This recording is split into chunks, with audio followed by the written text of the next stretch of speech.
Todas as vezes que acontece uma guerra, como está acontecendo aí, Israel, Irã, faixa de Gaza, Rússia, Ucrânia e, enfim, situações adversas, nós somos lembrados que o fim está próximo, que o Apocalipse vai se cumprir, está se cumprindo, mas eu quero apresentar para você algumas versões, vertentes a respeito das interpretações do Apocalipse.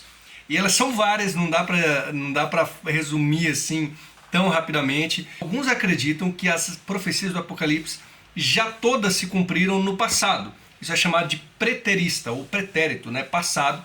Alguns acreditam que todas as profecias se cumpriram até o ano 70, que elas dizem respeito apenas e tão somente ao embate de Roma na época e a sua perseguição com o cristianismo, ou judaizantes, né, e contra o cristianismo, mas outros são preteristas parciais, dizem que as profecias se cumpriram naquela época e aí pararam de se cumprir e elas vieram e irão se cumprir no final dos tempos, né? Outros são futuristas, em que aquelas profecias elas servem apenas para o futuro e que em algum momento, logo quando o fim do mundo estiver chegando, elas irão se cumprir. Outros são talvez mais históricos, e aí tem uma divisão enorme nisso, né?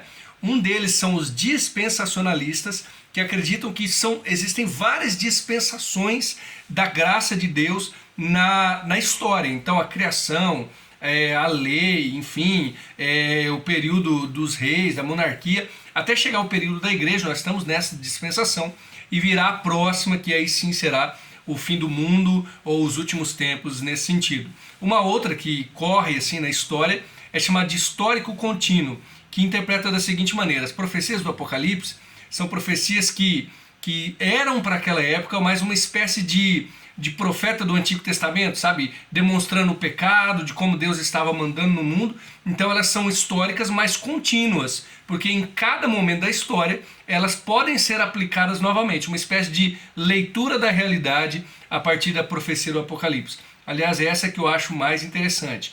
Dentro desse montante todo, você tem também a maneira de interpretar como que vai chegar esse negócio, que é por meio do milênio, né? Como que esse milênio vai vir, se ele já veio, se ele está aí, se ele vai vir no futuro, se é progressivo, mas isso eu deixo para um próximo tópico. Qual é a sua interpretação? Você é mais preterista, futurista ou histórico nesse sentido, independente aí da vertente? Um abraço!